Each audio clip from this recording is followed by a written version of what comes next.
به زودی شاهد جین، فوج، گروه افراد خودشیفته خواهیم بود. بیشترم تو خانم ها، آقایون هم همینطور، فرقی نداره. افراد در قدیم میل به برتر بودن داشتن.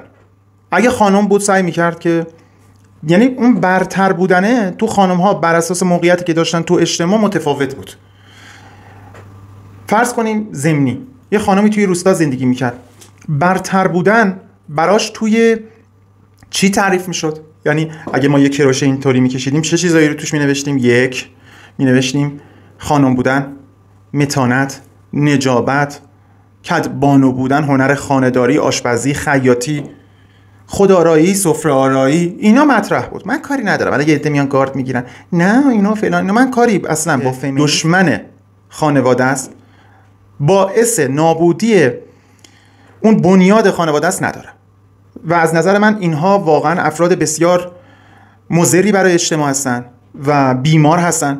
باید برن برای این ترواره‌های ناقصی که درونشونه یه فکری بکنن، به فکر شفا باشن، هیلینگ کنن، اینا رو ذوب کنن، نه اینکه با اون بیماری زندگی بکنن بگن نه این سبک زندگیمه. ما با اینا کاری نداریم. خب اینو میذاریم کنار. من دارم حرف میزنم کاملا بی‌طرف. قدیم اینجوری بوده، تو شهر حالا یکم فرق میکنه، یکم هم اجتماعی بودن میطلبیده، کنار اون معیارایی که گفتم یکم خوشبوش بودن، آراسته بودن، اینا هم اضافه میشده. برخورد تو موقعیت‌های مختلف، رفتار مناسب با محیط داشتن، بعد با سواد بودن، اینکه اطلاعات عمومیش بالا باشه، 4 تا کتاب خونده باشه، یه حالا رشته‌ای رو پیش برده باشه، به یه نتیجه رسیده باشه که اصلاً هم به دنبال این نبودن که حالا مثلا اگه خانمی میره تحصیل میکنه حتما باید بره سر کار، باید از این درآمد داشته باشه. و اینو بذاریم کنار، بریم آقایون. مرد باید میرفت نانآور می بود، باید خانه فراهم میکرد، باید میتونست خیلی خوب زنداری بکنه، یعنی رفتار مناسب با محیط بلد باشه، غیرت داشته باشه، شهامت داشته باشه، شجاعت داشته باشه، مهربان باشه، مدیریت بلد باشه، به نسبت بالا رفتن سنش بزرگتری بلد باشه، باز به نسبت شهری یا روستایی بودنش 3-4 تا از این پارامترها تغییر میکرد، حالا یکم بالا پایین میشد. یعنی میطلبید که یک آقا برای رسیدن به هدفش که تشکیل خانواده است و این غریزه هم در بانوان هست هم در آقایون، بره تلاش بکنه که به نسخه بهتری تبدیل بشه که بهترین جفت رو بتونه انتخاب بکنه. اون خانومه هم میرفت بهترین تلاش رو میکرد که توجه بیشتری رو به خودش جلب بکنه و بهترین جفت رو میون این افراد انتخاب بکنه برای خودش، یعنی بهترین جفت اونو برگزینه، انتخاب کنه. و در کنار هم با این طرز تفکر به بلوغ عاطفی میرسیدن. فرد به بهترین شکل تو مسیر رسیدن به اهدافش، اون آقا برای که تبدیل بشه به یک مردی که هر زنی دلش بخواد باشه ازدواج بکنه، هدفش چی بود؟ خونه بخره، ماشین بخره، کسب و کاری راه بندازه، تو اون پیشه و شغلی که انتخاب کرده خفن بشه، بهترین باشه، حالا نجار، آهنگر، هر چیزی که هست، دامدار، صدشو میذاش که بهترین بشه که بتونه یه سقفی فراهم کنه، یه ماشینی بخره. حالا اگه نداره اینا رو، در مسیرش به بهترین شکل وقتی در حال تغییر و تکامل و رشد بود، مثلا اون پدر دخترها تشخیص میدادن این پسر زرنگه، دخترمون رو باید به این بدیم، موقعیتش هم خوبه، حالا میخره، کار میکنن کنار هم، خونه میخره، ماشین میخره. و این زوجها کنار هم قرار میگرفتن. خودتون برید بررسی کنید آمار طلاق چقدر بوده، الان چقدر. خیلی خیلی خیلی درصد بالای از اینها بعد از چند سال تا 8 سال اول که اصلا رو رابطه حساب نکنید، رابطه همش تو کنتراسته، کم کم اینا به هم لینک میشدن از بابت متافیزیکی، یکی میشن کاملا.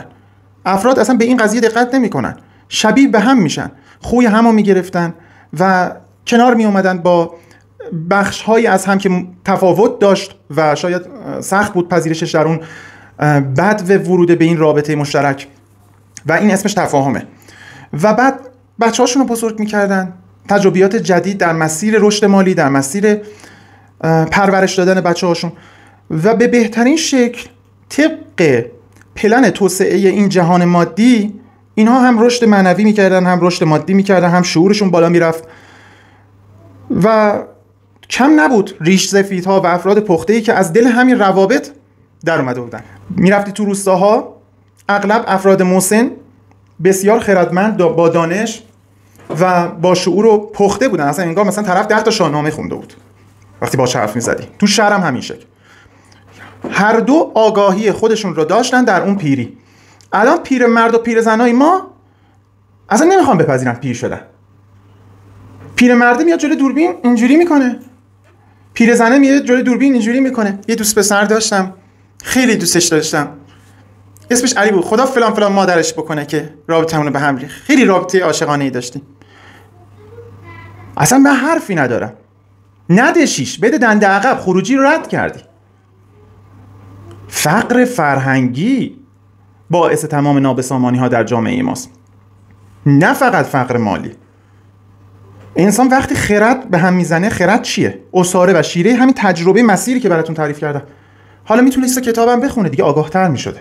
میتونست پای حرف 4 تا عالمی، ملایی، ریش سفیدی، کت خدایی بشینه، بیشتر بدونه که این اتفاق میافتاد. قبلا جمع‌هایی بود که تو شاهنامه خوانی بود، قصه ها روایت میشد، داستان‌هایی رو میشناسن میگفتن که بچه‌ها از اینها میآموختن.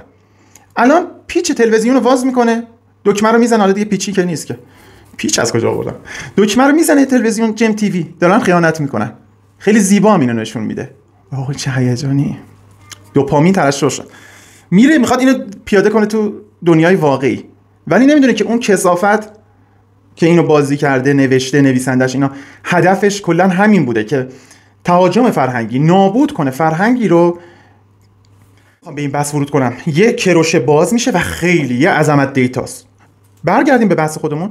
حالا منظور من از خود شیفته ها دارن زیاد میشن چی بود؟ من اون بخش ترادیشنال ذهنی از بابت منتال ذهنی، ذهن کهنه رو توضیح دادم، عقبه رو توضیح دادم. حالا جدیدش رو میخوام توضیح بدم. جدیده چه شکل میشه؟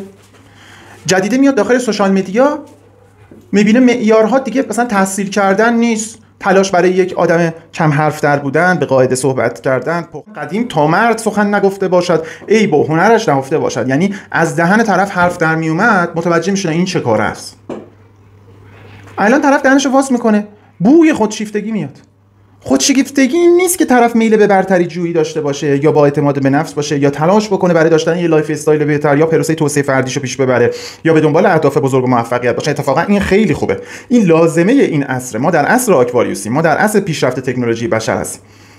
اونایی که دارن واقعا رو پروسه توسعه فردیشون کار میکنن، کتاب میخونن، 5 صبح بیدار میشن، مدیتیشن میکنن، ورزش میکنن. خودم من این کارا رو میکنم و به بچه‌هام آموزش میدم. اینا تو دوره پاکسازی و بازسازی هایلایت های نتایج اعضا تو پیجمون سایپ کردم. آکادمی من پیجی که 106,000 تا فالوور داره هست، سایپ کردم آندرلاین آکادمی. بزنید تو اینستا این هست، برید هایلایت های نتایج رو بشنوید. فوق العاده است، جواب میده. منظور ما اون افرادی که نه علمی دارن، نه شعوری دارن، نه آگاهی دارن، نه اصلا براشون مهمه که ببینید وقتی میرفت طرف تحصیل میکرد، وقتی میرفت باشگاه، وقتی میرفت به دنبال تشکیل خانواده، میطلبید که یه بازه زمانی اون پروسه رشد تدریجی وایبریشن رو طی بکنه برای تکاملش، برای به بلوغ رسیدن. یعنی هدف مهم نبود. این پلن چیده شده بود که اون شخص مثل اینکه گفتن سربازی بره مرد بشه. الان سربازی میره بنگی میشه، طرف برمیگرده. تا سربازی میره میاد میبینی یه مشکلات عجیبی، انحرافات جنسی پیدا کرده. 1001 مواد دیگه. حالا بنگ چی بود؟